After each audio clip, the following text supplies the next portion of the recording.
going to go to Costa Mesa, California. Larry Elder is now speaking to his supporters. My campaign manager, Jeff Corliss, my co-chair, Tony Strickland,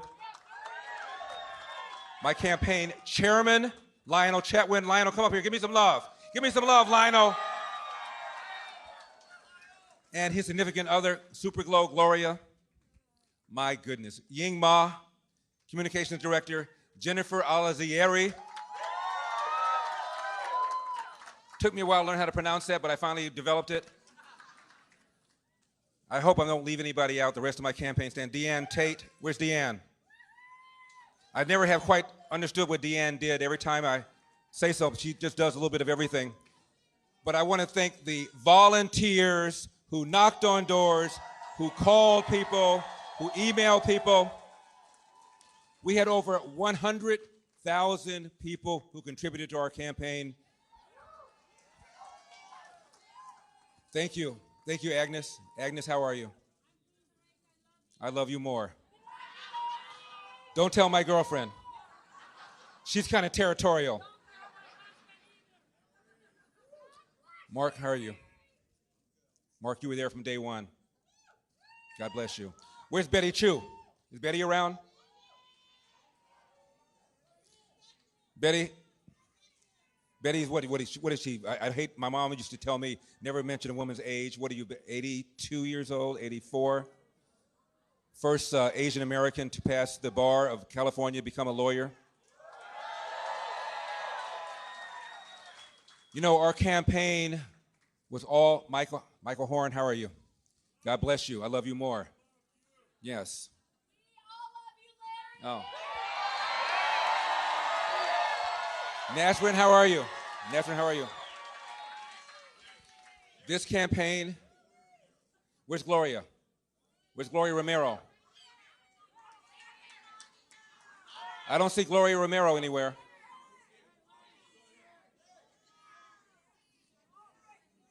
There she is, Gloria Romero. Gloria, let me say something about Gloria Romero. You know who Gloria Romero is. Gloria Romero is a Democrat. I'm hoping a recovering Democrat, but we'll see. She was the Senate Majority Leader. She crossed party lines. She's still a Democrat.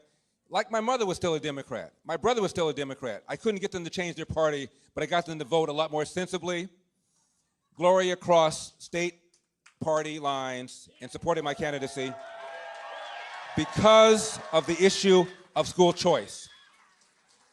Because of the issue of school choice. As you know, my opponent, Governor Gavin Newsom, come on, let's be gracious. Let's be gracious in defeat. And by the way, we may have lost the battle, but we are going to win the war.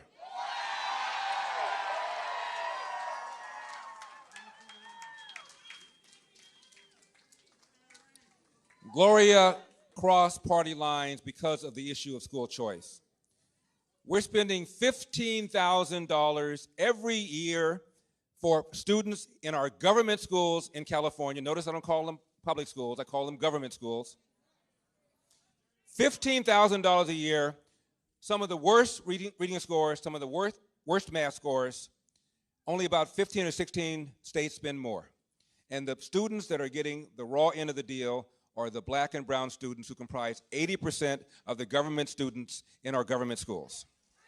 They're getting the worst teachers, the worst principals, the worst administrators, the worst outcomes. What is the route from poverty to middle class? At least finish high school. One, presumably where you can read, write, and compute at grade level, and that is not happening. I read a study that said roughly 5% of government teachers across the nation are incompetent. Roughly 5%. I have no idea whether that's true of California, but let's assume for a moment that it is. There are 300,000 public school teachers in California. Any given year, 2.2 are fired. If it is true that 5% are incompetent, that means 15,000 are incompetent. 2.2 every year are fired. Again, I'm not saying that applies to California, but assuming it does, imagine if that applied to cops in LA. I'm in LA. 10,000 force, assuming 15% were incompetent. Talking about 500. 500. Doing what? Planning evidence? Engaging in racial profiling? Using excessive force? We wouldn't put up with it. We'll put up with 15,000 incompetent public school teachers. That is why Gloria and I support school choice. So the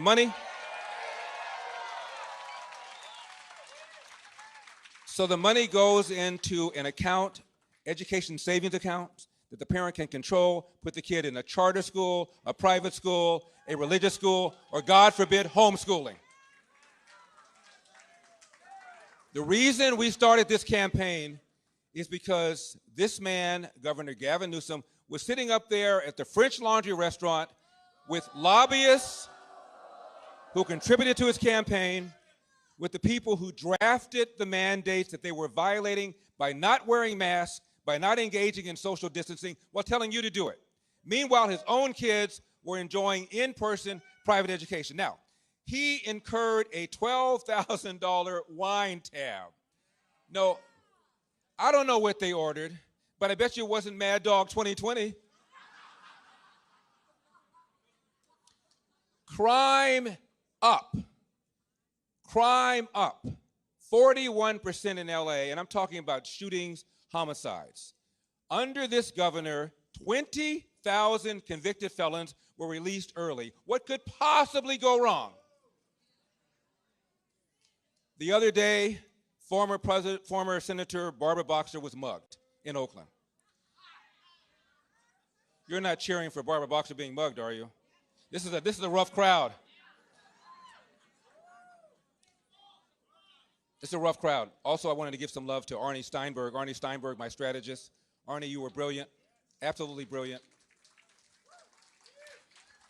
Also, Jenny Sand is here.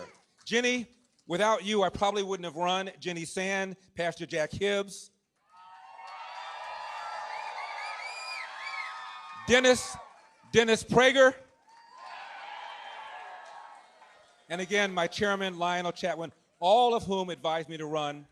But ultimately, I decided to run because I felt that I could do something about the crime.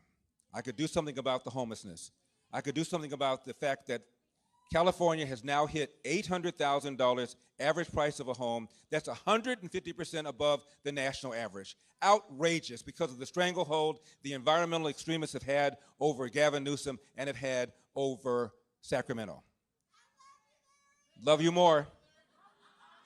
We have 5 seasons in California now. The 5th one is fire because of the poor forest management. Outgoing Governor Jerry Brown had a plan to clear 500,000 acres of fallen trees, dead trees, and dry vegetation. And our governor claimed that he cleared 90,000 acres, which would have been a drop in the bucket if it were true, but it wasn't. According to the LA Times, he only cleared 13% of what he said he would, which meant he exaggerated by a factor of 7.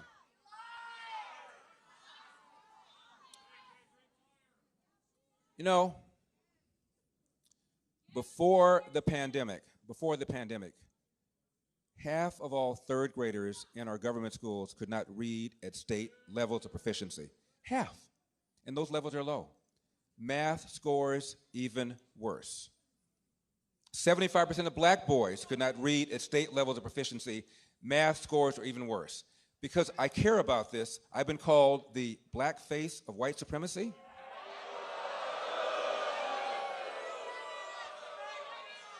We're running out of water in California. We haven't added to our water infrastructure in 40 or 50 years when the state was half its size. It's not like voters don't know what to do. We pass bond measure after bond measure after bond measure for more reservoirs, to raise dams, for more underground water storage, and yet the water drains right out into the Pacific Ocean. There is a desert nation in the Middle East. It's called Israel. Because of desalination, they are now water self-sufficient. They got a little body of water next to them called the Mediterranean. We have a little body of water next to us called the Pacific Ocean. We can't figure this out? Rolling brownouts? Are you kidding me? Rolling brownouts. Because we're forcing our utility companies to invest tens of millions of dollars into weather-dependent, unreliable sources of energy called wind and solar. A war on oil and gas. It almost takes an act of Congress to get a permit to drill an oil well or to drill for natural gas. Many of the middle-class jobs, working-class jobs related to those industries are all now gone. For the first time in our state's history, never happened before. What are we, 170 years old? I think, Arnie, you were there when it first happened, right? First time in our state's history, people are leaving. A net migration out of California. I love the smile, sir. Net migration out of California. And when middle-class people cite as the reason for leaving, the number one reason they cite is they cannot afford the price of a home.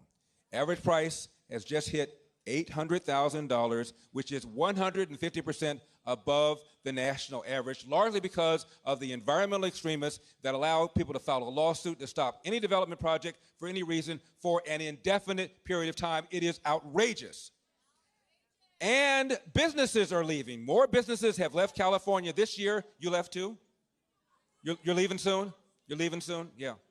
More businesses have left California so far this year than have left all of last year, and the rate at which people are leaving California is nearly twice the rate that they've left the last 2 or 3 years. There's a magazine called CEO Magazine. You know, I've mentioned that magazine. It's been around for 17 years. 17 years. They've asked CEOs, which is the worst state in which to do business, based upon taxes, based upon spending, based upon the power of the public sector unions, based upon whether or not the state has a pro-business or an anti-business attitude. For 17 consecutive years, California has been determined to be the worst state in which to do business. Now, nobody cares about millionaires and billionaires, to quote Bernie Sanders. Highest state income tax in the nation, 13.3%. There are 40 million people living in California. 1% pay half of the state income taxes, and the state income taxes are the largest source of revenue. 1% account for half of all the state income taxes. So when a millionaire or billionaire leaves California, he or she is taking that massive tax base with them, leaving less money for the things government is supposed to do. This is what we're facing. Rising crime. Declining quality of our public schools. Shut down the state to the point where 1/3 of all small businesses are now gone forever. We've only recovered half of our jobs pre-pandemic as opposed to 2/3 of the rest of the nation because we're paying people not to work.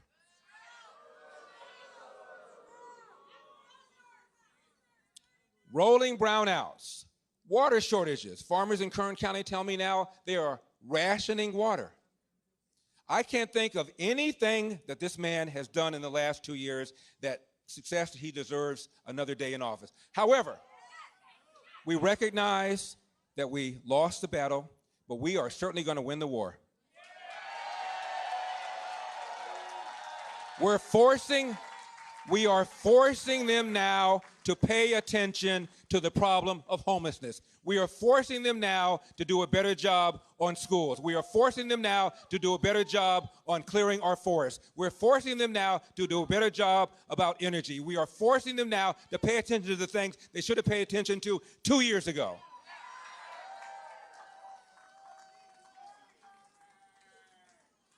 So, I know that I want to say a little something about my mom and my dad because they're looking at me right now.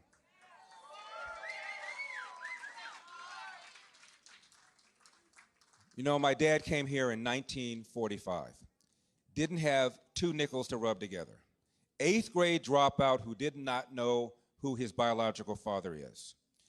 Cleaned toilets, full-time, 2 jobs, one for Nabisco brand bread and one for Barbara Ann bread. Saved up enough nickels and dimes to start a little cafe in an area of LA called Pico Union.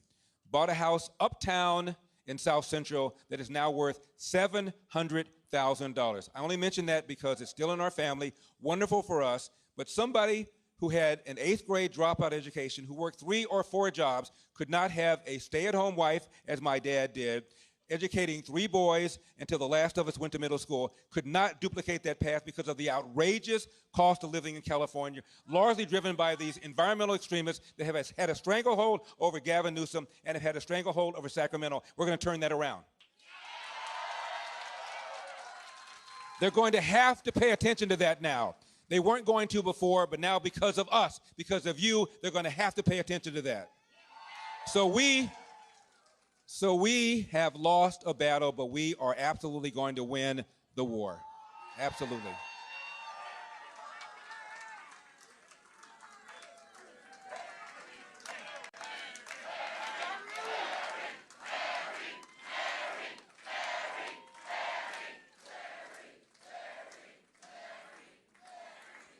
My mother would not have put up with this racial division that we're having right now. Critical race theory, reparations, dividing us by race. Notice that all these people, whether Barack Obama or Elizabeth Warren or Bernie Sanders, all of whom cut a commercial for Gavin Newsom, notice they never said the following words: Gavin Newsom has done a good job for the people of California. It's a Republican takeover.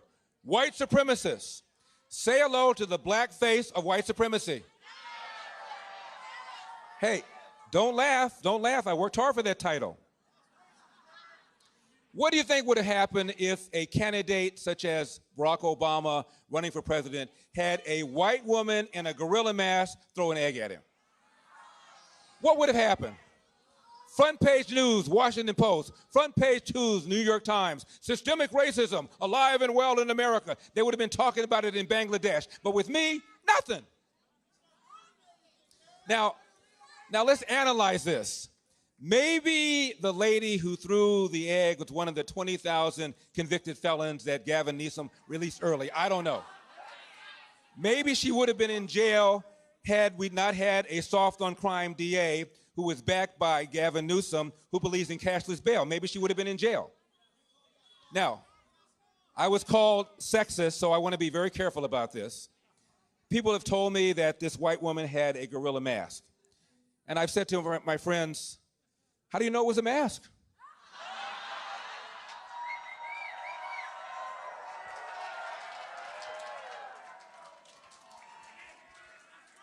I don't know. You know, and I have never suggested that anybody should vote for me because I'm black or against me because I'm black. I don't go there. As far as I'm concerned, after we elected the first black president, everything else after that is anticlimactic, okay? Okay? But, front page article in the New York Times. It was negative, all about me, never once mentioning my race, that I'm black, never once mentioning that if I were to win, I'd be the first black governor of California. Now, I'm fine with that. I'm fine with that. But on the same page, equally long article about, quote, the first female governor of New York. Now, she had a D at the end of her name, so it's relevant she's the first. I have an R at the end of my name, and suddenly I'm no longer black. It's amazing how that happens. Astonishing how that happens. How astonishing how that happens. They try to divide us on race. They want black people not to think about the fact that families have been destroyed because of the welfare state. They don't want black people to think about the decline of the quality of public education. They don't want black people to think about jobs.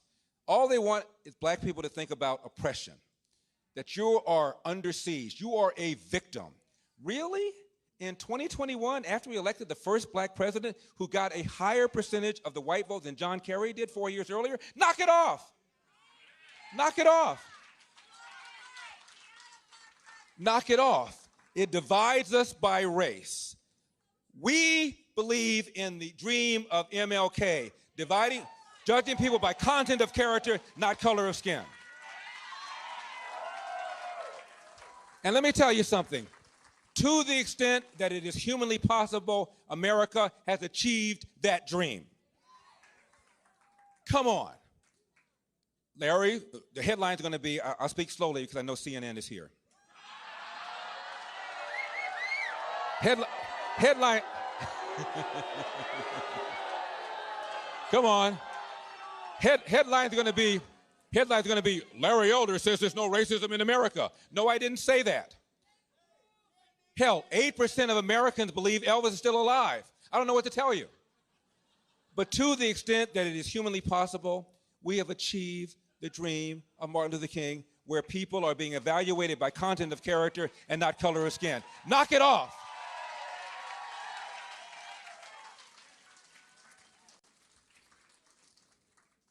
Obama was running in 2007. He was running against Hillary for the nomination.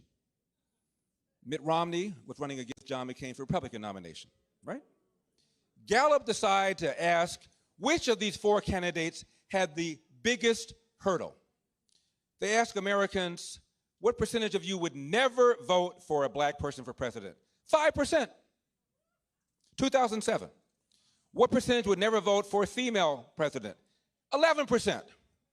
What percentage would never vote for a Mormon, referring to Mitt Romney? 24%. What percentage would never vote for somebody who would be 72 years old when he became president, referring to John McCain? 42%. So Obama had a lower hurdle than these three white politicians. Knock it off. Knock it off.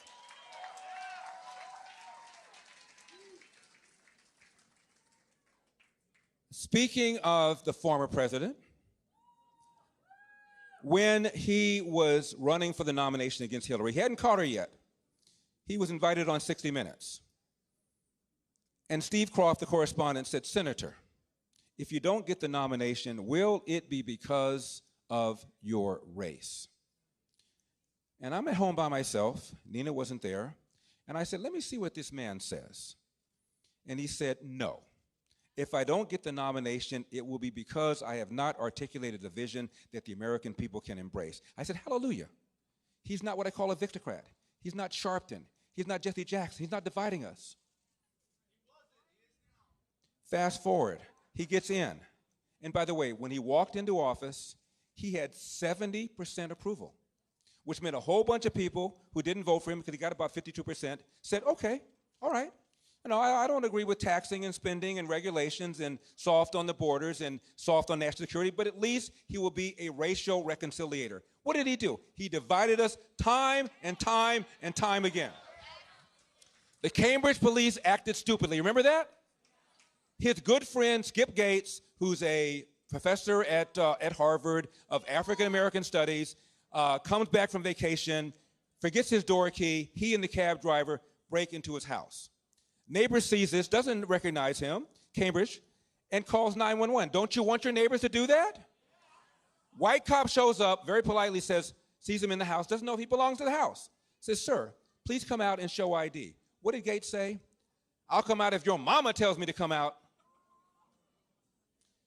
And what Obama should have said, this is early in his presidency, when he should have set the table, Obama should have said, you know, last night I talked to my friend Skip Gates. I've known him for a number of years. I said, Skip, come on. You're a Harvard professor. You're tenured. A lot of these high-profile killing shootings would have been avoided if the suspect/civilian had just complied. So I told him, I said, knock it off. Knock it off. You should have just come out and said, show some ID. Incident would have been over. But you copped an attitude. Obama didn't say that. What did he say? The Cambridge police acted stupidly. No, they didn't. They did their job. If I had a son who looked like Trayvon, what does that mean? There's a place called Ferguson where we have our own problems. It was a lie. Michael Brown did not have his hands up, did not say don't shoot. It was a lie. He invited Al Sharpton, the nation's most notorious race card hustler, into the White House over 70 times. He embraced this bogus Black Lives Matter movement. He made things worse. I'm a uniter. We are uniting. We are going to bring this country together. We are going to bring this country together because we know what the real problems are, and they have nothing whatever to do with racism. I was talking to a black reporter about all of this. He says, you don't believe in systemic racism? I said, no, I don't.